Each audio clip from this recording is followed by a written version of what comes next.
హెబ్రీలకు రాసిన పత్రిక 13వ అధ్యాయం 15వ వచనం 5వ వచనం. హెబ్రీలకు రాసిన పత్రిక 13వ అధ్యాయం 5వ వచనం. అందరం కలిసి చదువుకుందాం. ధనాపేక్ష లేని వారై మీకు కలిగిన వాటితో తృప్తి పొందిండుడి. నిన్ను ఏమాత్రమును విడవను, నిన్ను ఎన్నడను ఎడబాయునని ఆయనే చెప్పాను కదా. ప్రార్థన చేసుకుందాం. ప్రేమగల తండ్రి, కృపలనైనా గొప్ప దేవ, తిరిగి సాయంకాల సమయంలో మరోసారి తండ్రి నీ పరిశుద్ధ పాద సన్నిధికి సువార్త కూడిక కొరకే మేము వచ్చినట్టుగా ఒకనాడు లూదియా హృదయాన్ని తెరిచిన దేవుడు పౌలు వాక్యం చెప్తుంటే, నా తండ్రి నీ వాక్యం శక్తి గలది, అది నిత్య జీవం ఇచ్చేది, కీళ్లను నరములను ఎముకలను తండ్రి ప్రతిదాన్ని తండ్రి విభజించి లోనికి దూరి ప్రభా మనిషి యొక్క వ్యక్తిగత పాపమును జీవితమును ఒప్పింపజేసి రక్షించగల శక్తి గలదైనకై నేను స్తుతించి ఆరాధిస్తున్నటువంటి వాక్యమును ప్రభా నీ సన్నిధిలో మేము ధ్యానిస్తుండగా నిలబడుతున్న యోగి దాసు నన్ను కూడా మరుగుపరిచి నీ జ్ఞానం చొప్పున తండ్రి పరలోకపు సంగతులు వివరించగలుగుటకు నాకు కూడా సహాయం చేయండి. విని గ్రహించి అనుసరించే మనసు మాకు దయచేయండి. యేసు ప్రభువు వారి ఘనమైన నామములు స్తుతించి ప్రార్థిస్తున్నాము తండ్రి, ఆమేన్.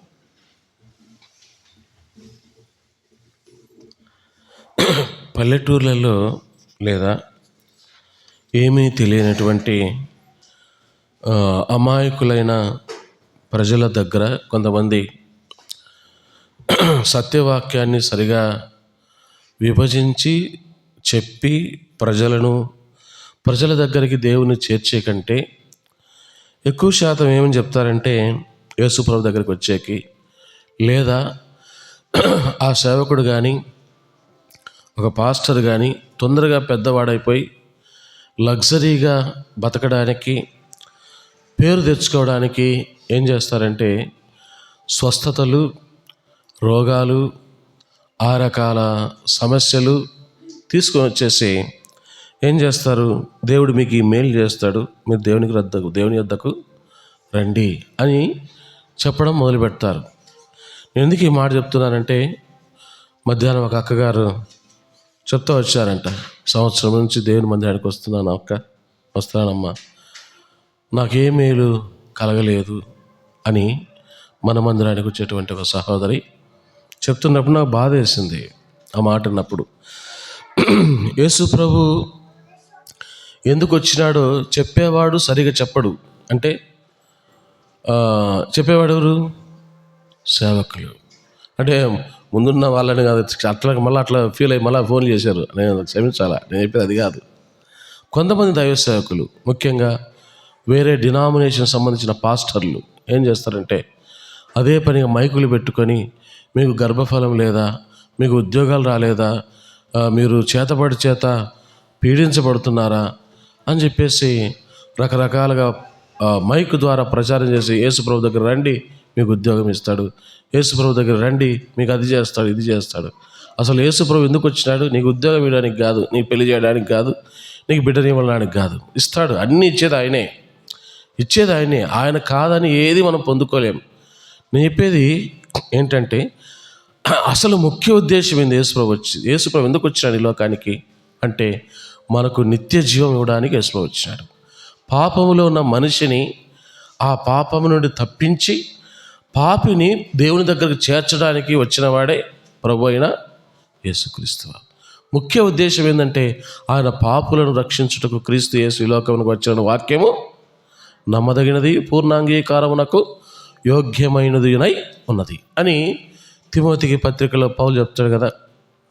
ఎందుకు వచ్చినాడు ఆయన? మానవ జీవితాలను మార్చడానికి.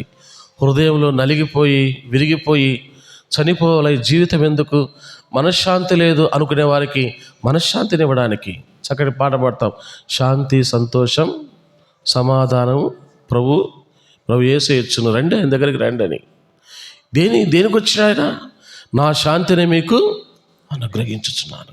కాబట్టి శాంతిని ఇవ్వడానికి, సమాధానం ఇవ్వడానికి, నీ పాపములు తీసివేయడానికి, దేవునికి దూరమైన నిన్ను దేవుని దగ్గరకు చేర్చడానికి వచ్చిన వాడే ప్రభు అయిన క్రీస్తు. ఈ కాన్సెప్ట్, ఈ ఆలోచనతో నువ్వు ప్రభు దగ్గరకు వస్తే మిగతా కార్యక్రమాలు దేవుడు నీ పక్షాన చేస్తాడు. నేను చెప్పగలను, 1993 అక్టోబర్ నెలలో నేను యేసు ప్రభుని నమ్ముకున్నా. అప్పటికి 10వ తరగతి. 1993 అక్టోబర్ నెలలో నేను యేసు ప్రభుని సొంత రక్షకునిగా, నా దేవునిగా అంగీకరించిన. చిన్న వయసులో రక్షించబడ్డా. దేవుడు అద్భుతంగా రక్షించుకున్నాడు. తల్లి లేదు, చనిపోయింది. తండ్రి ఉంటే మొదటి భార్య ఉంది. ఆ మొదటి భార్య బిడ్డల ప్రభావంతో నన్ను పట్టించుకోలేదు. మా నాన్న తాగుడు అలవాటు ఉంది, వదిలేశాడు. ఇప్పటికీ ఒక చెల్లెలకి నేను అన్నాను తెలియదు, మా మా వంశమే ఆమె తెలియదు. ఆమె ఎవరో మేమెవరో అన్నట్టున్నాం. అంత భయంకరమైన కఠినమైన పరిస్థితుల్లో మా కుటుంబం పోతూ వచ్చింది. నేను ఎందుకు మాట్లాడుతున్నా అంటే, నెమ్మది లేదు, శాంతి లేదు. అన్ని రకాల దేవాలయాలు, అన్ని రకాల గుళ్ళు, గోపురాలు అన్నీ పోయినా. నేను కూడా నడుచుకుంటా పోయినా. ఎడికి 7 పోతా వచ్చిన. అనేక రకరకాల వాటికి, ప్రతి కనపడే గుడికి మొక్కుతూ వచ్చిన. చర్చి అంటే కోపం, యేసుప్రభు అంటే ఇష్టం లేదు నా జీవితంలో. నా గురించి నేను చెప్పుకోవడానికి కాదు, కానీ నా దేవుడు నా జీవితంలో ఏం చేశాడో చెప్తున్నా. చిన్నప్పటి నుంచే చెడు అలవాట్లు, సినిమాలు, భయంకరంగా సినిమాల అలవాట్లు, దొంగతనం చేసుకుని సినిమాలు పోయేది. థియేటర్లు కాంపౌండ్ వాళ్ళు ఎగురు దూకి సినిమాలు పోయే చరిత్ర నాది. కాబట్టి భయంకర పరిస్థితుల్లో నెమ్మది లేక, సమాధానం లేక 3 సార్లు చచ్చిపోదాం అనుకున్నా. 2 సార్లు బావిలో, 1 సారి రైలు కింద. దేవుడు అవకాశం ఇలే. నువ్వు అడిగి రా పోయేది, నా సేవ చేయాలి రాన్నట్టే పట్టుకున్నాడు దేవుడు. ఎందుకు చెప్తున్నా అంటే, నెమ్మది లేక, సమాధానం లేక, ప్రేమ అంటే తెలియక కొట్టుమిట్టాడుతున్న నా జీవితంలో యేసు ప్రభు వచ్చి అద్భుతమైన కార్యం చేశారు. నా ఇంట్లో సామాన్లు లేవండి, లేవు ఇప్పటికీ.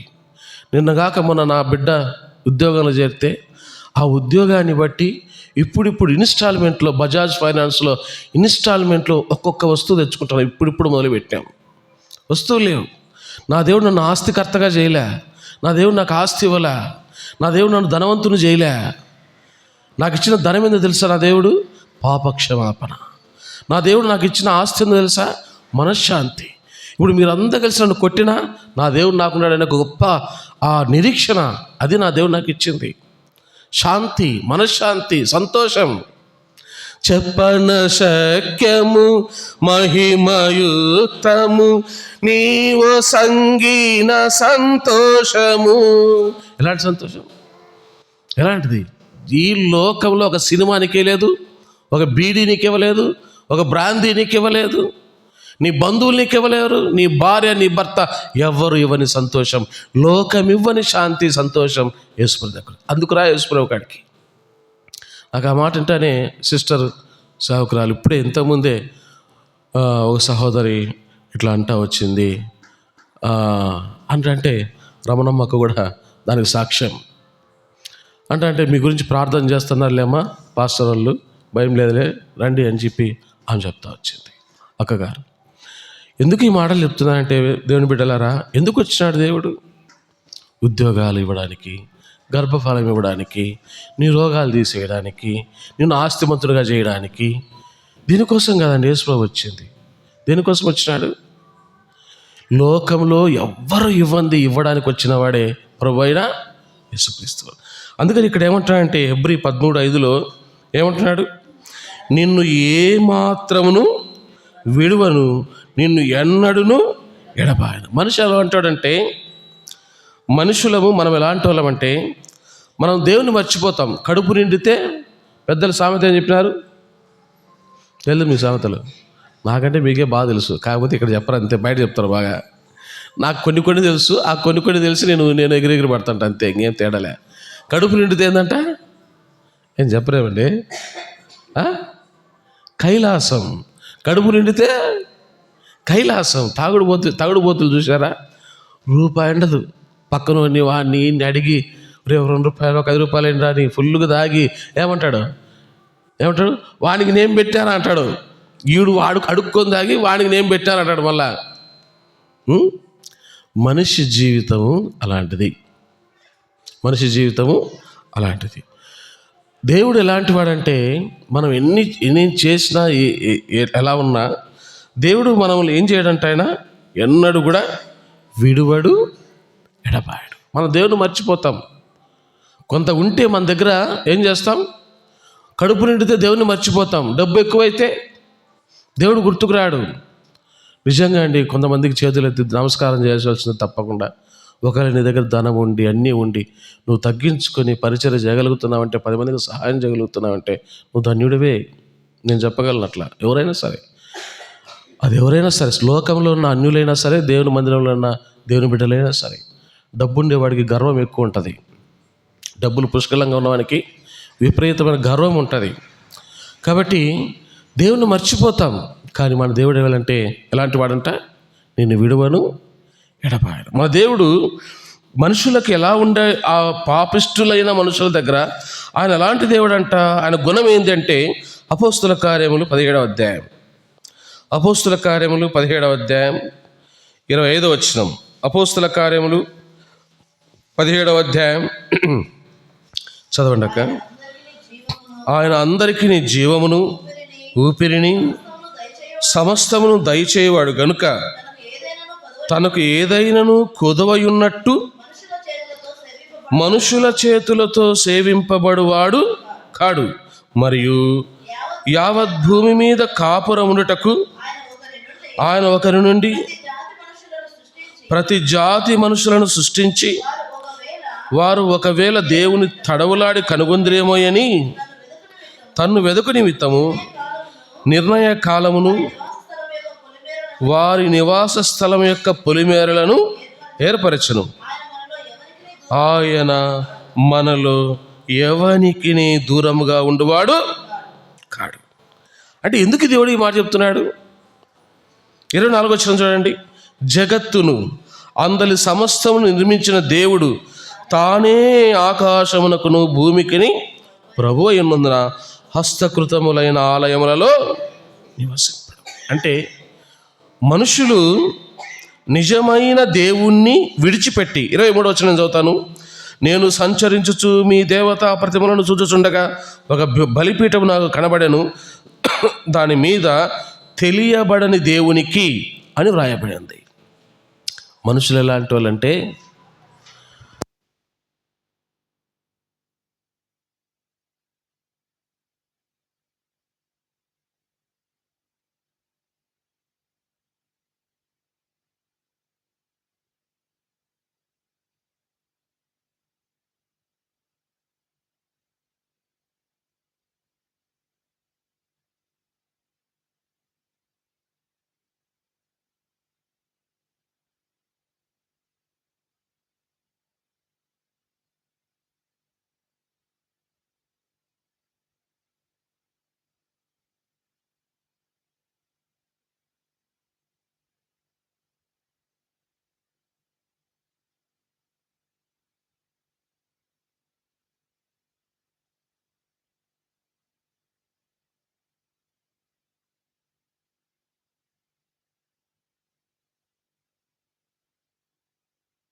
వాటిని మీరు ఆరాధిస్తున్నారు, వాటిని మీరు పూజిస్తున్నారు. హస్తకృతయములైన ఆలయములలో ఆయన నివసింపడు అని చెబుతూ ఆయన మనకేమిస్తున్నాడంట? ఊపిరి, జీవము, ప్రతిదీ ఆయన ఇస్తున్నాడు. కరోనా టైంలో ఊపిరి పీల్చుకోవడానికి ఏం పెట్టారండి? ఒక సిలిండర్ ఖరీదే ఎంత ఉండిందినా? లక్షల్లో ఉండిందే. దొరకలేదండి, బెడ్లు దొరకలేదండి, ఆక్సిజన్ సిలిండర్ దొరకలేదండి. లక్షలు పెట్టా.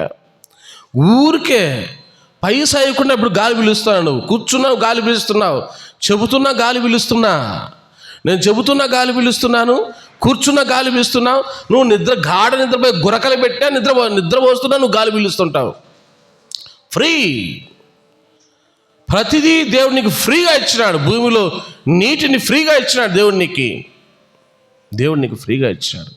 గాలి, నీరు అన్నీ ఫ్రీ. అందుకని ఏమన్నాడు అక్కడ, ఆయన అందరికీ జీవమును ఊపిరిని సమస్తము దయచేసే దేవుడు. అయితే పౌలు బాధ ఏంటంటే ఇక్కడ, అయ్యా ఆయన అన్నీ ఇస్తున్నాడు, కానీ అన్నీ ఇస్తున్న దేవుణ్ణి మీరు మర్చిపోయి ఏమీ ఇవ్వని దేవుళ్ళు కాని వారికి మీరేం చేస్తున్నారు, ఆరాధన చేస్తున్నారు, పూజిస్తున్నారు అంటూ కింద ఏమన్నాడు చూడండి. కింద ఏమన్నాడు, మరియు యావత్ భూమి మీద కాపురమునట్టుకు ఆయన ఒకరి నుండి ప్రతి జాతి మనుషులను సృష్టించి వారు ఒకవేళ దేవునిని తడువులాడి కనుగొందరేమో అని తన్ను వెదకు నిమిత్తము నిర్ణయ కాలమును వారి నివాస స్థలం యొక్క పొలిమేరలను ఏర్పరచను. ఆయన మనలో ఎవరికి ఆయన దూరంగా ఉండేవాడు కాడు. నిన్ను విడువడు, నిన్ను ఎడబాయడు, నీకు దూరంగా ఉండడు. ఎందుకు? నిన్ను కలుగు చేసింది ఆయనే, నీ తండ్రి ఆయన, నీ దేవుడు ఆయన, నిన్ను పోషించేది ఆయన, నిన్ను సంరక్షించేది ఆయన, నీ ఆయుష్ను నువ్వు ఎప్పుడు పుట్టాలో ఎప్పుడు చావాలో డేట్తో సహా రాసుకునింది ఆయన, నీ తండ్రి. అందుకనే నువ్వంటే ప్రేమ. మాకు వద్దుపో అన్నా, ఆ యేసుప్రభు దగ్గు కులాల దేవుడన్నా, ఆ యేసుప్రభు మా దేవుడు కాదన్నా, ఆ దేవుడు నీ కోసం ఎలా ఉన్నాడంట, విడువక ఎడబాయక. నన్ను ఎవరైనా కనుగొనంటే నిజమైన దేవుడు ఎవరిని కనుగొంటారేమో అని చెప్పేసి ఆయన మనలో ఎవ్వరికి కూడా దూరంగా ఉండేవాడు కాడు. ఎవరికి ఆయన దూరంగా ఉండే దేవుడు కాడంట. ఈ దేవుడు ఎలాంటి వాడంటే చూడండి, ఎప్పుడు మనిషిని ఎప్పుడు ఆయన దర్శిస్తాడంట. కీర్తన గ్రంథంలో 17వ అధ్యాయం, కీర్తన గ్రంథంలో 17వ అధ్యాయం 3వ వచనం, రాత్రివేళ నీవు నన్ను దర్శించి నా హృదయమును పరిశీలించితివి చాలు. ఎప్పుడు ఈ దేవుడు మనం దర్శిస్తాడంట? ఏమండి, ఇక్కడ మన పక్కింట్లో ఒక అక్క ఉన్నారు, సమాధానం అక్క. వాళ్ళ కొడుకు విజయ్ కుమార్ కడపలో మాంగళ్యలో పనిచేస్తూ అంటాడు. పాపం ఉదయం పోతే రాత్రి 11 ఆ టైం అవుతుంది వాళ్ళు వచ్చే లోపల. ఆ టైంకి వాళ్ళు వచ్చే టయానికి బిడ్డలు నిద్రపోతుంటారు. పాపం నేను చూస్తున్న వాళ్ళని.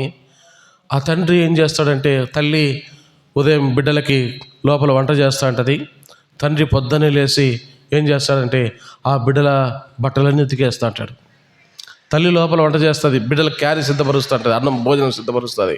తండ్రి పొద్దున్నే లేచి ఆ బిడ్డల యొక్క బట్టలన్నీ డ్యూటీకి పోయిచ్చి రాత్రి 11కి వచ్చి ఆ చలిలో లేచి బట్టలను ఉతుకుతూ అంటాడు.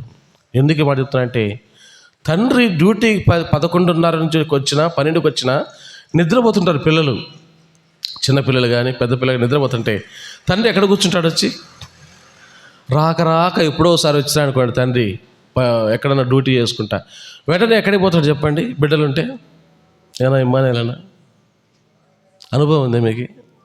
ఎక్కడికి పోతాడు? వెంటనే బిడ్డలు పడుకున్న మంచం దగ్గరికి పోతాడు. పడుకొని బిడ్డ నిద్రపోతుంటే తల అలా నిరుగుతాడు.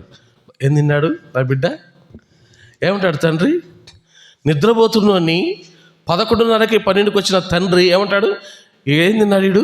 తిన్నాడా? బాగా చదువుకుంటున్నాడా? ఎలా ఉన్నాడు వీడు? ఇది ఆరోగ్యం బాగుందా? వాకప్ చేస్తాడు భార్యతో. తండ్రి బిడ్డలు ఏం చేస్తాడు? ప్రేమిస్తాడు.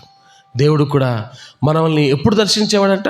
నువ్వు పడుకోనున్నా, ఆయన స్మరించకపోయినా, అరే నా బిడ్డ ఎలా ఉన్నాడు, నన్ను తెలుసుకోగలుగుతున్నాడా, ఆయన క్షేమం ఏంటి? రాత్రి వేళ కూడా నిన్ను దర్శించే దేవుడు ఎవరంటే ప్రభు అయినా యేసుప్రభువారు. నిన్ను విడవడు, నిన్ను ఎడబాయడు, నీకు దూరముగా ఉన్నాడు.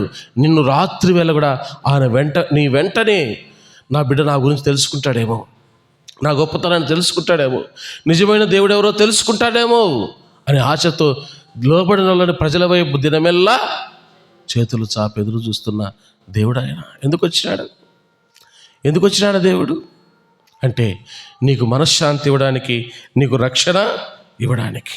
చూడండి, ప్రకటన గ్రంథం 20వ అధ్యాయం, ప్రకటన గ్రంథం 3వ అధ్యాయం. ఈయన ఎలాంటి దేవుడు? యేసు ప్రభు ఎలాంటి దేవుడు అంటే, ప్రకటన గ్రంథం 3వ అధ్యాయం 20 వచనం. ఇదిగో నేను తలుపు నొద్ద నిలుచుండి తట్టుచున్నాను. ఎవడైనా నా స్వరము విని తలుపు తీసినడలా నేను అతని యొద్దకు వచ్చి అతనితో నేనును. ఏం చేస్తున్నాడు దేవుడు? ఇదిగో నేను తలుపు నొద్ద నిలుచుండి. ఎప్పుడు తడతాడండి? ఒక ఇంటి యజమాని కానీ కొంతమంది మనుషులు కానీ ఇంటి తలుపు ఎప్పుడు తడతారు? ఓపెన్లో ఉన్నప్పుడా, మూసేసినప్పుడా? డోర్ వేసుకున్నప్పుడు ఏం చేస్తారు? అన్న అన్న అని చెప్పేసి ఏం చేస్తారు? మేము కూడా డోర్ ఎప్పుడు వేసుకుంటాం రాత్రి అయితే, ఎందుకంటే ఏమన్నా వస్తాయేమో అని. మాది ఇన్నే ఉండింది పాపం మన చంద్రన్న వాళ్ళ తమ్మునికి కూడా పాము కుట్టిందంట. పోతా అంటే నా కాడికి వచ్చినాడు, కొంచెంసేపు మాట్లాడినాడు. అంతే సాయంకాలం 6:30, 6:45 ఆ సమయం అయింది, నిన్ననే అనుకుంటా. అలా వెళ్తున్నాడు, ఆయన వెనకపోతున్నాడంట, వాళ్ళ తమ్ముడు ముందు పోతున్నాడంట. పాము కరిసింది. వెంటనే ఎక్కడికో తీసిపోయి ఒంటిమిటి దగ్గర ఏదో కొత్త అది ఇచ్చేసి మళ్ళా పాపం దేవుడు ఆరోగ్యంగా ఉంచుతూ వచ్చాడు. మా భయం మాది, ఏమన్నా శబ్దం చేసుకుంటా వచ్చాయేమని చెప్పేసి ఆ తలుపు వేసుకుంటాం. ఇప్పుడు మేము కూడా ఎవరన్నా వస్తారో ఏమని అని మనసులో ఉంటుంది.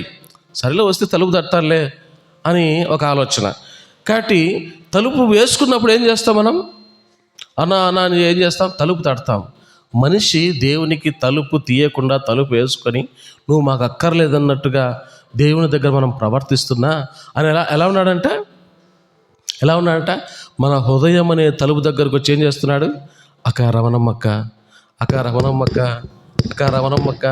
డోర్ తీస్తావా? నేను నీ హృదయంలోకి రావాలా? నీ జీవితాన్ని మార్చాలనుకున్నాను, నీకు సంతోషాన్ని ఇవ్వాలనుకున్నాను. ఎప్పుడు ఏం చేస్తాడంట? తడతా ఉంటాడంట. చక్కటి ప్రైవేట్ సంఘం ఒకటి ఉంది. హృదయమనెడి తలుపు నొద్ద యేసునాథుండు నిలచి సదయుడగుచు తట్టుచుండు సకల విధములను. నిలచి సదయుడగుచు తట్టుచుండు సకల విధములను. ఏ తలుపది? మన హృదయాన్ని దేవునికి అప్పగించకపోయినా, హృదయం అనే తలుపు మనం మూసేసుకున్నా, ఆ యేసుప్రభు మాకు అక్కర్లేదని మనం తోసివేసిన ఆ దేవుడే మన దగ్గరకు వచ్చి ఏం చేస్తున్నాడు? అమ్మా తలుపు తల్లి, నేను వచ్చి నీ జీవితాన్ని మార్చాలనుకుంటున్నా, నీ పాపాన్ని తీసివేయాలనుకుంటున్నా, నేను దేవుని దగ్గరికి తీసుకోవాలనుకుంటున్నా.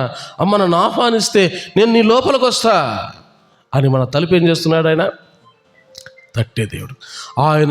ఆయన మనలో ఎవ్వరికి కూడా ఎలా ఉండేవంట? దూరముగా ఉండే దేవుడు కాదు. ఆయన దూరముగా ఉండే దేవుడు కాడు. చూడండి, హోషేయ గ్రంథం. మనం ఎలాంటి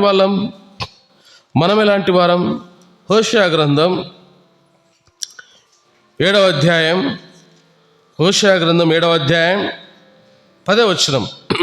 హోషేయ 7:10. ఇశ్రాయేలుకున్న అతిశయాస్పదము అతని మీద సాక్ష్యము పలుకును. ఇంత జరిగినను వారు తమ దేవుడైన యెహోవా యొద్దకు తిరుగకయున్నారు, ఆయనను వెదకక ఉన్నారు. ఎలాంటి వాళ్ళంట మనుషుడు?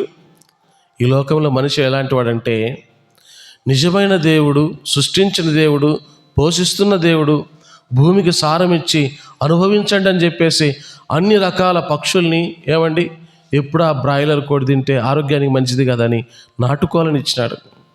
ఏమక్క నాటుకోడి రుచి వేరు, అవునా కదా? బ్రాయిలర్ కోడి రుచి వేరు. వస్తానే ఆ షాపు అన్న పేరు మర్చిపోయినా, ఆయన అడుగుతా వచ్చిన, మీ దగ్గర నాటుకోడి కేజీ మాంసం ఎంత అని అడిగినా. 800 అన్నాడు. నమస్కారం సార్, వద్దులే అని చెప్పిన. 1 కేజీ నాటుకోడి మాంసం ఎంతంట? 800. దాని టేస్ట్ వేరే, దీని టేస్ట్ వేరే. నీకు అన్నీ ఇస్తున్న దేవుడు, నీకు ఆ దేవుడు అన్నీ ఇస్తున్నాడు. కానీ మనిషి ఎలా అంటాడంటే, అన్నీ ఇస్తున్న దేవుని మర్చిపోతున్నాడు. ఇప్పుడు ఒక చిన్న ఉదాహరణ చెప్తా. ఇప్పుడు నేను నా బిడ్డగా అన్నానండి, అవునా కదా? ఇప్పుడు అమూల్య నా బిడ్డ, నేను కన్నా. ఇప్పుడు అమూల్య నానా నన్ను పిలుచుకుంటా పక్కింటికి పోయి నానా పిలిచింది అనుకోండి, నాకు ఎట్టుంటుంది చెప్పండి? ఇప్పుడు అర్థమవుద్ది మీకు బాగా. కన్ని పోషించి పెద్ద చేస్తే నన్ను నాన్న అనకుండా పక్కింటికోడికి పోయి నానా నాన్న అని పిలిచింది అనుకోండి, నాకు ఎట్టుంటుంది చెప్పండి. లోకం చేస్తుంది అదే. దేవుడు మనుషులను సృష్టించి వర్షాన్నిచ్చి పంటనిచ్చి ఆహారాన్ని ఇచ్చి మీరు ఆరోగ్యంగా ఉండాలని అన్ని రకాలుగా దేవుడు మనుషులను పోషిస్తుంటే మనిషి నిజమైన దేవుని కాదనుకొని ఏం చేస్తున్నాడు? రకరకాల వాళ్ళని కలుగు చేసుకుంటున్నారండి, రకరకాల వాళ్ళని.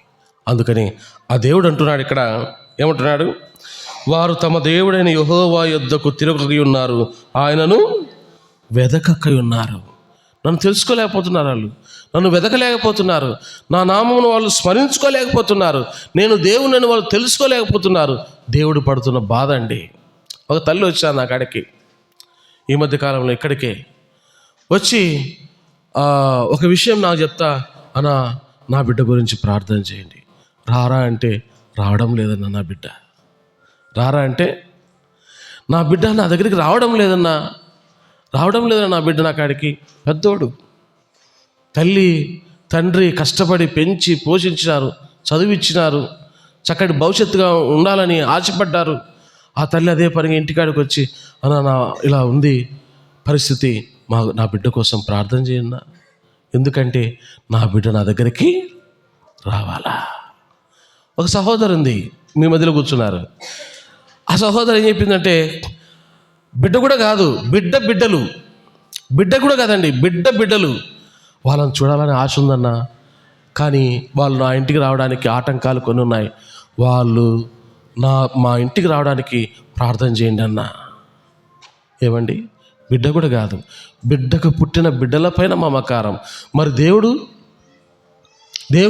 నిన్ను కన్నాడండి, నిన్ను పోషించాడండి, నీ కొరకు ఈ లోకానికి వచ్చి ప్రాణం పెట్టాడండి, రక్తం గార్చినాడు, నీకోసం అవమానం పొందినాడు, నీకోసం ముళ్ళ కిరీటం ధరించినాడు, చేతుల్లో కాళ్ళల్లో పక్కలో బల్లెపు పోటు భరిస్తూ వచ్చాడు, ముళ్ళ కిరీటం పెట్టుకున్నాడు. మనుషులు ఆ దేవుణ్ణి తుఫు అని ఉమ్మేస్తుంటే ఉమ్మివేయించుకున్నాడు, అవమానపరచబడ్డాడు, తృణీకరించబడ్డాడు నీకోసం. మరి నీకోసం ఇంత బాధపడ్డా దేవుడు నేను వదులుతాడు చెప్పండి? ఆ దేవుడు బాధతో అంటున్నాడు, అయ్యా వారు నన్ను వెతకడం మర్చిపోయారు, నన్ను మర్చిపోయారు. వాళ్ళ కోసం శ్రమపడిన దేవుడైన నన్ను వాళ్ళు మర్చిపోయినారు, నన్ను వెతకడం లేదు. అందుకనే వాళ్ళ తలుపులతో నేను తట్టుచున్నా, వాళ్ళని విడవలేదు వాళ్ళని. నేను మనుషుల్లో ఎవరికి దూరంగా ఉండే దేవుని నేను కాదు. ప్రియుడు ప్రియురాల్ని ప్రేమించాడు అనుకోండి, అట్ట ప్రేమించినాక తెలుసు ఆ కిక్కేందో. కొంతమంది భార్యలను కూడా మళ్ళీ వేరే వాళ్ళు ప్రేమిస్తారు, అట్ట కూడా ఉంటారు కొంతమంది. ప్రేమించారు అనుకోండి, నీకంటే తెలుసు అంటారేమో, మళ్ళీ వచ్చి అడగండి, మళ్ళీ చెప్తా, నా బయోడేటా మళ్ళీ చెప్తా, లేదా మా భార్యని అడగండి, సరేనా? ఇప్పుడు ఎవరన్నా ప్రేమించామనుకోండి, ఏం చేస్తామండి? ఒక గంట మాట్లాడకపోతే, ఒక రోజు కాల్ రాకపోతే ఎట్టుంటుంది? గుండెంతా బరువు అయిపోద్దండి. ఏమైపోద్ది? టక్క టక్క టక్క టక్క మెసేజ్ పెడతాడు, టక్క టక్క టక్క కాల్ చేస్తాడు. ఆమె స్విచ్ ఆఫ్ చేసింది అనుకో, ఎందుకు స్విచ్ ఆఫ్ చేసింది, ఎందుకు మాట్లాడాలా, ఎందుకు స్విచ్ ఆఫ్ చేసింది? టెన్షన్, బాధ, ఆవేదన. ఎందుకు? మనసంతా నువ్వే. ఎవరు వచ్చిందే సినిమా వచ్చిందే, మనసంతా నువ్వే. అవునా? దేవుని మనసంతా నువ్వే అండి. మనిషిని ప్రేమిస్తాడు, దేవుడు పాపములైన మనుషుల్ని ప్రేమించేవాడు. ఆయన మనసంతా ఎవరు? మనం. నువ్వు వెతకకపోయినా, కనుగొనకపోయినా, ఆ దేవుని తృణీకరించిన ఆయన మనసులు ఎవరున్నారు? మనమున్నాం. పాపాత్ములైన మనమున్నాం.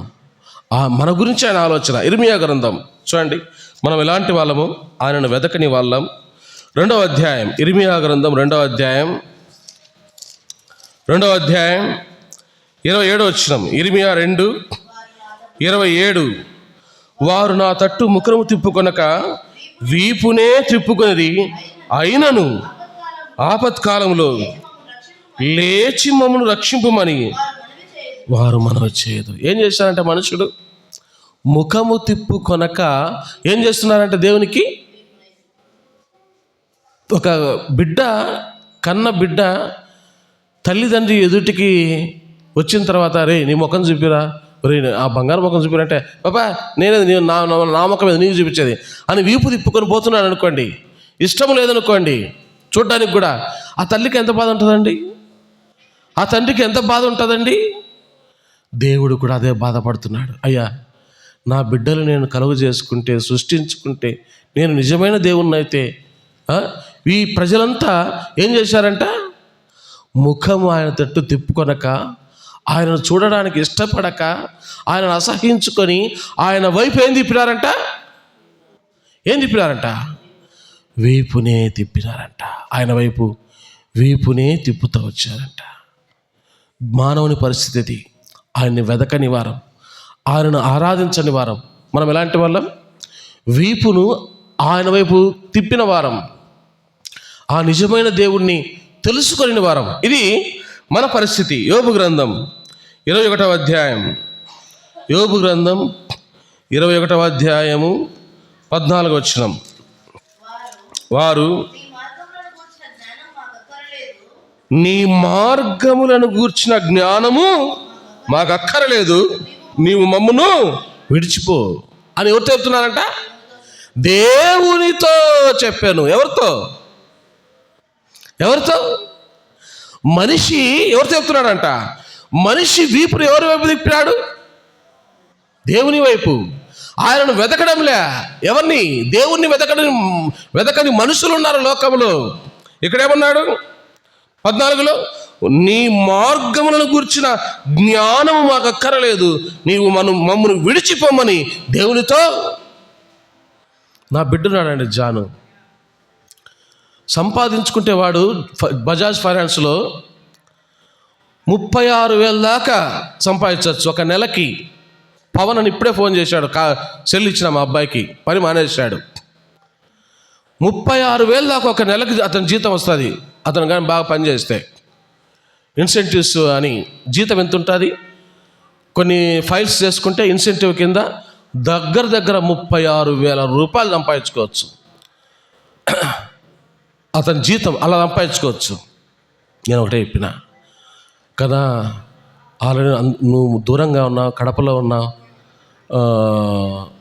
ఆదివారాలు కూడా లేకుండా పోతున్నాయి, వీలైతే వేరే పని చూసుకో, వద్దు మనకి ఆ పని. 50,000 ఇచ్చినా, 1,00,000 రూపాయలు వచ్చినా మనకు ఆ పని వద్దు కన్నా దేవునికి దూరంగా మనం ఉండకూడదు అని చెప్పి వదిలేసాను నేను. సరే ఏదో ఒకటి కానీలే, మాకు కొద్దిగా కొన్ని పరిస్థితులు ఉన్నాయి, పని చేయకపోతే ఇబ్బంది బాబు అని చెప్పేసి, సరే పోనాన్న కొంతకాలం అన్నట్టు నేను చెప్పి వదిలేసిన. ఏమో తల్లి ప్రార్థన చేస్తుంది, నేను ప్రార్థన చేసుకుంటా వచ్చిన. వాడే వచ్చి నేను ఆ పని మానేస్తున్నాను అన్నాడు. ఏం రా అంటే, ఆదివారం సెలవు ఇవ్వడంలే. వాడన్న మాట నా కొడుకని నేను చెప్పడం లేదండి, నా బిడ్డని నేను చెప్పడం లేదు. అతను చెప్పిన మాటలో నాకు నచ్చిన మాటని తెలుసా నానా, ఒక 2 వారాలు 3 వారాలు మందిరానికి రాకుండా పోతే మళ్ళీ 4వ వారంలో మందిరానికి రాబుద్ది కాదు, కూర్చోబుద్ది కాదు, ఆ పనికి నేను పోను నాన్న అన్నాడు. నా మనసు సంతోషం వేసింది. చాలు రా బిడ్డ అనుకున్నా, చాలు. మనకు లక్ష్యం లేకపోయినా పర్వాలే, గంజి నీళ్ళు తాగినా ఎవరి దగ్గరగా ఉండాలా? దేవుని దగ్గరగా ఉంటే చాలు. సరే ఏం చేస్తారంటే, ఏదో బ్యాంక్ పేరు ఏదో చెప్పినాడు, హెచ్డిబినో ఏదో పేరు, అక్కడికి పోతానన్న 14,000 జీతం అంట.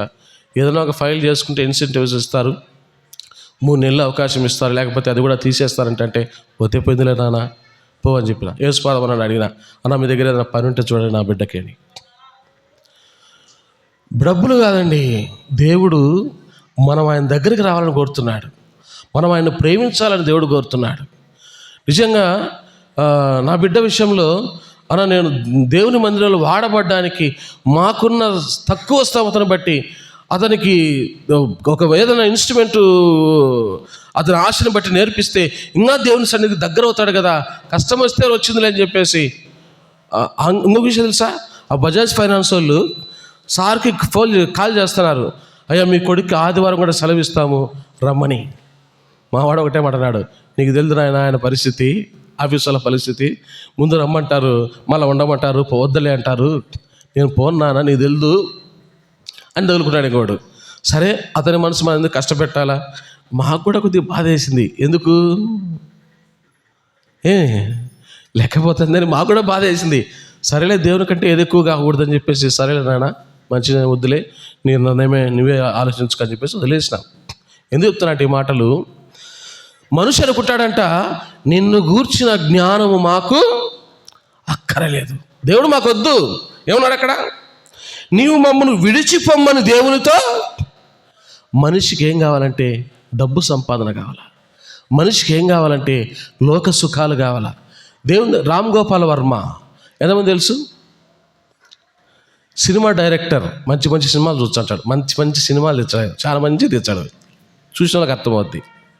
ఒంటిపైన ఒక నూలు పోకూడదు అలాంటి సినిమాలు తెచ్చాడు ఆయన, రామ్ గోపాల్ వర్మ. ఆయన దగ్గరికి కొంతమంది ఇంటర్వ్యూ పోయినారు. ఆర్జీవి అంటారు ఆయన్ని, ఆర్జీవి మూవీస్. ఇంటర్వ్యూ పోయి, అయ్యా దేవుడి విషయంలో మీ ఉద్దేశం ఏంది అంటే, దేవుడు లేడు అంటాడు. మీరు ఎందుకు దేవుడిని నమ్మరంటే, ఆయన ఇచ్చిన ఇంటర్వ్యూ విశేషం చెప్పమంటారా? ఇంటర్వ్యూలో చెప్పిన మాట, ఒకవేళ దేవుడు ఉన్నాడని దేవుని దగ్గరికి పోతే ఏం చేయాల్సి వస్తుంది? ఏం చేయకూడదు? పాపం చేయకూడదు. మనోడికి వేరే పిచ్చి ఎక్కువ. ఎవరికి? ఆర్జీవికి వేరే పిచ్చి ఎక్కువ. కాబట్టి ఇతను ఏం చెప్పినాడు ఆ ఇంటర్వ్యూలు అంటే, ఒకవేళ నేను దేవుడు ఉన్నాడని దేవుని దగ్గరికి పోతే నేను ఈ పాపంలో ఉండలేను కదా. అతను చెప్పిన ఇంటర్వ్యూ అండి అది. మనిషి పాపము చేయడాన్ని బట్టి, లోకములో ఉన్న సుఖాలకు అలవాటు పడ్డాన్ని బట్టి మనిషి దేవునితో ఏమంటున్నా అంటే, నిన్ను గూర్చిన జ్ఞానము మాకు అక్కర్లేదు, నీవు మమ్మల్ని విడిచిపోమ్మని ఎవరితో చెప్తున్నారంట? ఎవరితో? సాక్షాత్తు దేవునితో చెప్తున్నారంట అండి. సాక్షాత్తు దేవునితో చెప్తున్నారంట. ఏమండి, ఇది మనిషి ప్రవర్తన. ఆయన వెతకే వాళ్ళు కాదు. మనిషి తన ముఖమును దేవునికి అప్పగించుకోకుండా వీపును తిప్పుతున్నవారు, అయ్యా నువ్వు మాకు అక్కర్లేదని ఆయన తోసేస్తున్న వాళ్ళు ఎవరు? మనిషి. ఒక పందులు మేపే వాళ్ళు పోతున్నారంట కొత్త నిబంధనలో. పందులు మేపుతున్న వాళ్ళు పోతున్నప్పుడు దేవుడు ఒక భయంకరమైన ఒక వ్యక్తిని స్వస్థపరిచి, అపవిత్రాత్మల చేత, దయ్యముల చేత పీడింపబడుతున్న ఒక వ్యక్తిని స్వస్థపరిచినప్పుడు ఆ దయ్యాలన్నీ దేవుణ్ణి వేడుకున్నాయంట. అయ్యా నువ్వు మమ్మల్ని పంపిస్తున్నావు కదా, అదో ఎదురుగా పందుల మందు ఉంది, దాంట్లో పోతాము, పంపించండి అని చెప్పాయంట. సరే అని చెప్పేసి యేసుప్రభు ఆజ్ఞయిస్తే ఆ మనుషులో ఉన్న దయ్యాలు ఎవరిలో పోయినాయి? పందులే పోయినాయి. దయ్యాలు పందుల్లోకి పోయినా, దయ్యాలు మనుషుల్లోకి పోయినా, దయ్యాలు ఎక్కడికి పోయినా అవి ఏం చేస్తాయో మనకు బాగా తెలుసు. అవునా కదా? బాగా తెలుసు. పాపం ఇప్పుడు ఆ ఊరోళ్ళు ఏమన్నారు? యేసుప్రభుని చూసి, అయ్యా ఏం చేయాలా? అయ్యా నువ్వు ఒక దయ్యములు పట్టిన ఆ సంఖ్యలతో బంధించుకుంటూ, రాళ్ళతో కొట్టుకుంటూ, తన శరీరాన్ని గాయపరుచుకుంటున్న ఒక వ్యక్తిని యేసుప్రభు స్వస్థపరిస్తే సమాజం అంతా వచ్చి, గ్రామం అంతా వచ్చి, అయ్యా నువ్వు నిజమైన దేవుడివి, ఒక వ్యక్తిని బాగు చేసినావు, స్వస్థపరిచినావు, రక్షణ ఇచ్చినావు, దయ్యాల నుండి విడిపించినావు, అయ్యా నువ్వు దేవుడివి అని పొగడాల్సింది పోయి, పూజించాల్సింది పోయి, ఆ ఊరిలో ఉన్న వాళ్ళంతా ఏం చేశారంట? మాకు నువ్వు వద్దు, విడిచిపోయా, మా ఊర్లో ఉండి వెళ్ళిపో. ఎందుకు? ఏం పోయిందండి? పందులు మేపేవాడికి పందులు ఏమిస్తాయి? ఆదాయాన్ని ఇస్తాయి. ఆదాయాన్ని పోగొట్టుకున్నవాడు ఎలా ఉంటాడు? నేను ఎందుకు చెప్తున్నాడు ఈ మాట? మనిషికి దేవుడు అవసరం లేదు, కానీ మనిషికి ఏం కావాలా? ధనమే దైవం. అవునా? దేవుడు అక్కర్లే, ధనము మనిషికి దైవం అయిపోయింది.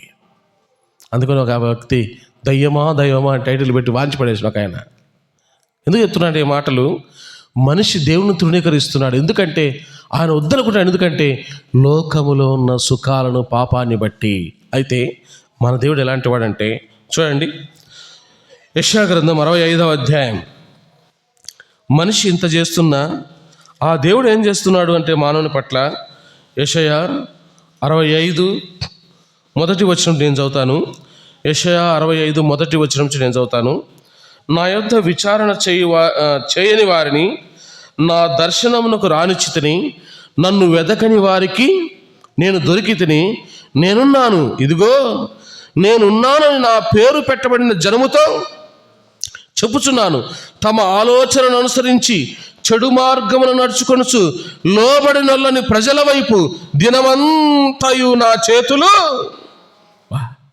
ఎలాంటి దేవుడు అండి! నాకు యేసుపాదం అన్న మాట చెప్తా వచ్చినాడు. మన చంద్రన్న ఉన్నాడు కదా, మందిరానికి వచ్చి చంద్రశేఖర్ రెడ్డి అన్న ఒక మాట అన్నాడంట అన్నతో, అన్న నేను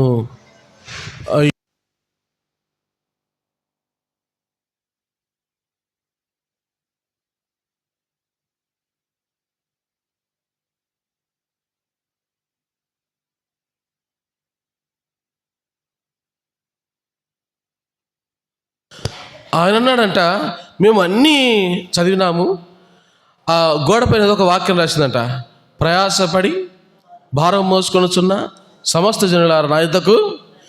ఇలా చెప్పిన దేవుడు ఈ మాట నేను ఎవరి దగ్గర ఎక్కడా వినలేదు.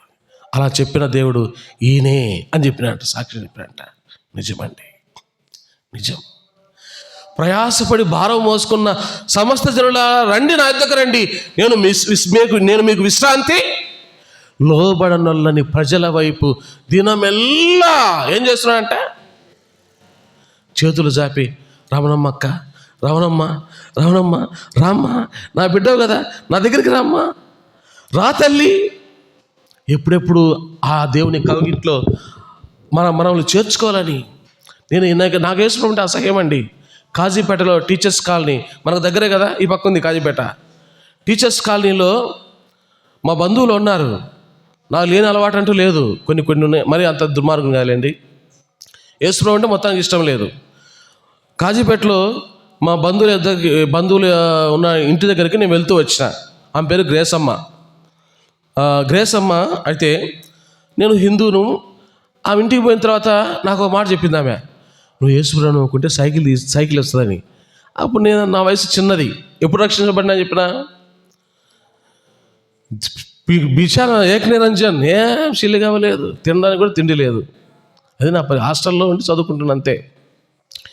ఏమీ లేనికి ఒక పూట మటన్ బిర్యానీ పెడతామంటే ఎట్టుంటుంది చెప్పండి. ఎప్పుడు గంజికూడి తాగేవానికి మటన్ బిర్యానీ పెడతారంటే ఎట్టుంటుంది మాకి. నా పరిస్థితి అలా ఉన్నప్పుడు ఆమె ఇంటికి పోతే, బంధువుల ఇంటికి, ఆమె అనింది, నువ్వు యేసుప్రభుని నమ్మకు పాపాలు క్షమిస్తాడని చెబుతూ ఆమె ఒకటేసింది, ఒక తాయెత్తు వేసింది నాకు. ఏమని?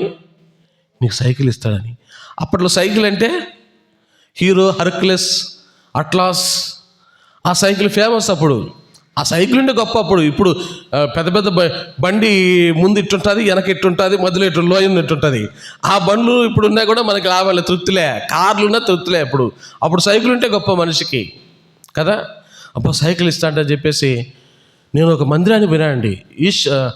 ఆయన పేరు క్రిస్టఫర్ టీచర్. ఆయన వాళ్ళ కొడుకుల పేరు మర్చిపోయాను. 2 కొడుకులు ఉంటారు, అద్భుతాలు చేసిన ఫేమస్ వాళ్ళు. 2 పేర్లు మర్చిపోయాను. కడపలో ఉంటారు వాళ్ళు. కడపలో ఉంది వాళ్ళ మందిరము. ఏంది? హర్షకుమార్ కాదు, గిర్షకుమార్ కాదు, ఏదో పేర్లు ఉన్నాయి, నేను మర్చిపోయాను. వాళ్ళ మందిరాన్ని పోయినా ఆమె రమ్మంటే దాదాపు 1993 సంవత్సరం అక్టోబర్ నెల 3వ వారము, దాదాపు 10:30 ఆ మధ్య టైం, 11 ఆ మధ్య టైంలో పోయినా. వాళ్ళు ఏం చేస్తారు, అదే మందిరం అంటే పెంతుకోస్తు మందిరం. అది హర్షకుమార్ కాదు, విజయ్ కిషోర్, అజయ్ కిషోర్, అది వాళ్ళ బంధువులు, ఆ క్రిస్టఫర్ అన్న బంధువులు. ఆడిగిపోతానే వాళ్ళు అని కొట్టుకుంటూ ఎగురుతున్నారు, బయటలు పోతున్నాయి. దిక్కు తెల్లే వాళ్ళకి వాళ్ళు పక్క డమ్ము కొడుతున్నారు, పక్క ఊగుతున్నారు వాళ్ళు. నాకు ఇదంతా అంటాడు చూస్తానా ఒక్కసారి నా మీద దేవుడు ఆత్మ దిగి పట్టుకునిందండి. నాకై నేనే మోకరించిన, ఏడుస్తున్నా, విపరీతంగా ఏడుస్తున్నా. ప్రభువా, నేను పాపినని నాకు తెలియకుండా నేను ఏడుస్తున్నా. నా జీవితాన్ని మార్చాడు. ఒక్కసారి ఆ మందిరంలో నుంచి బయటకు వస్తానే, సినిమాలు చూడకూడదు, ఎవరు నా చెప్పలా, ఒక తల్లి లేడు, ఒక తండ్రి లేడు, ఒక అన్న లేడు, ఎవరు లేరు, నాకెవ్వరూ లేరండి. ఒంటరిగా బతికినా నేను. ప్రకాష్ నగర్లో బేతేల్లో ఆశ్చర్యపోయినారు నన్ను చూసి. ఎస్ఐ రాజన్ అని తెలుసానా, బేతేల్లో ఎల్డర్. ఆయన అన్నాడు, ఇట్టాడి కొడుకు ఒక్కడుంటే చాలు అని ఆశ్చర్యపోయాను. నన్ను చూసి నా జీవితాన్ని మార్చిన వాడు ఎవరు? నేను వెదకకపోయినా నా దగ్గరకు వచ్చిన వాడు ఎవరు? యేసు ప్రభు. సంతోషం లేదు, నా జీవితానికి సంతోషం ఇచ్చిన వాడు ఎవరు? నా దేవుడు. అందుకని ఇక్కడ ఆవిడ లోబడని వాళ్ళని ప్రజల వైపు దినమెల్లా నా చేతులు చాచి ఉన్నాను. నీ జీవితాన్ని మార్చడానికి, కన్నీళ్లతో, కష్టాలతో, బాధలతో, వేదనతో బాధపడుతున్న మన జీవితాలు మార్చడానికి. విజయ్ కుమార ఫ్యాక్షనిస్ట్ తెలుసు కదా. పక్కా చెప్పి నేను ముగిచ్చేస్తానండి. అయిపోయింది, వాక్యం అయిపోయిందండి. ఒక చిన్న మాట చెప్పి ముగిచ్చేస్తా. మన దేవుడు ఎంత గొప్పవాడు అని చెప్పడానికి, మనుషుల జీవితాన్ని ఎలా మార్చగలడు చెప్పడానికి.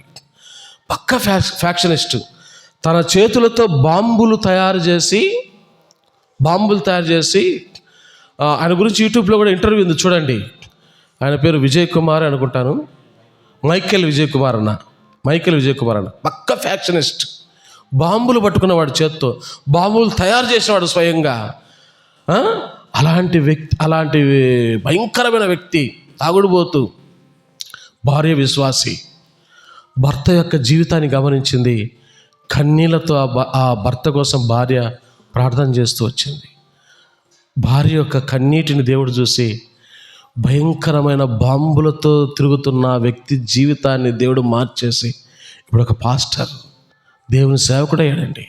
ఎందుకు మాట చెప్తున్నా అంటే, ఆ దేవుడు ఎలాంటి వాడంటే జీవితాలను మార్చేవాడు.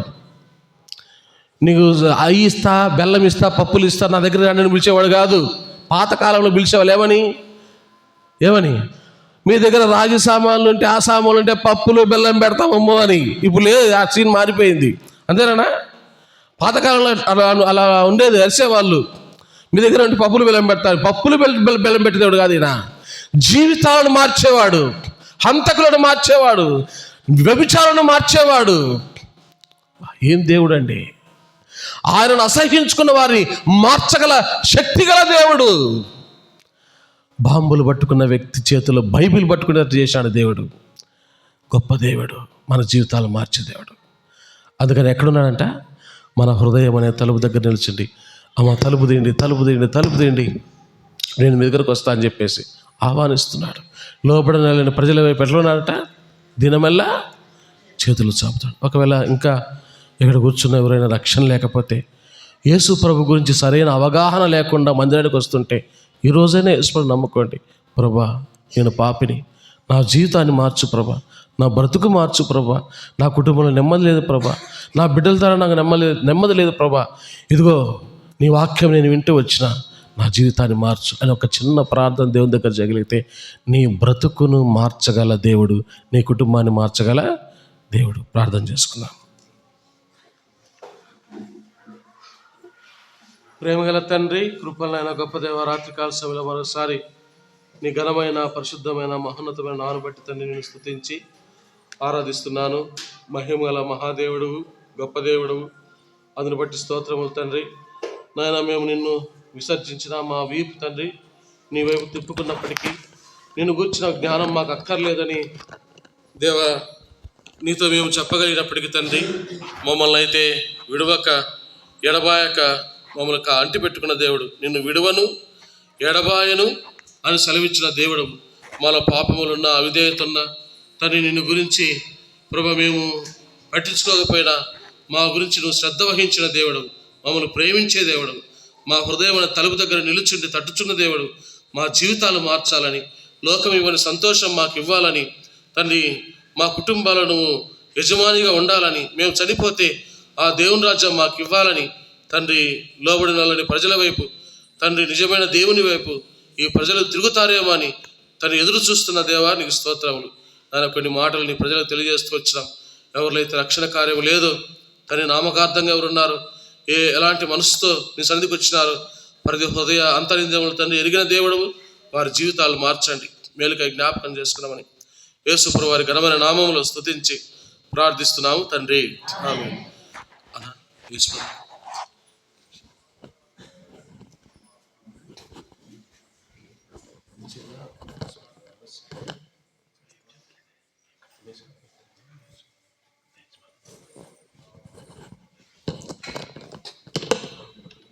ఉదయకాల సమయంలో ఒక అనౌన్స్మెంట్ మర్చిపోతూ వచ్చినాము.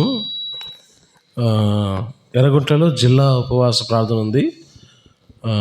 ఒకవేళ ఎవరైనా కొంతమంది మధ్యాహ్నం సిస్టర్స్ నాకు గుర్తు చేశారు. దాన్ని బట్టి నేను మళ్ళా మీకు చెప్పాల్సి వస్తుంది. నేను కూడా మర్చిపోయిన ఆ విషయము. మెసేజ్ చూసినా కానీ మర్చిపోయినా. కొంతమంది మధ్యాహ్నం సిస్టర్స్ వచ్చి అడిగింటే మళ్ళీ గుర్తొచ్చింది. ఎవరైనా రావాలనుకుంటే చెప్పగలిగితే దాన్ని బట్టి ఏర్పాటు చూస్తాము. కాబట్టి ఎర్రగుంటలో జిల్లా ఉపవాస ప్రార్థన, కాబట్టి రాగలిగిన వాళ్ళు రావచ్చు, ప్రార్థన చేస్తాం. సరే.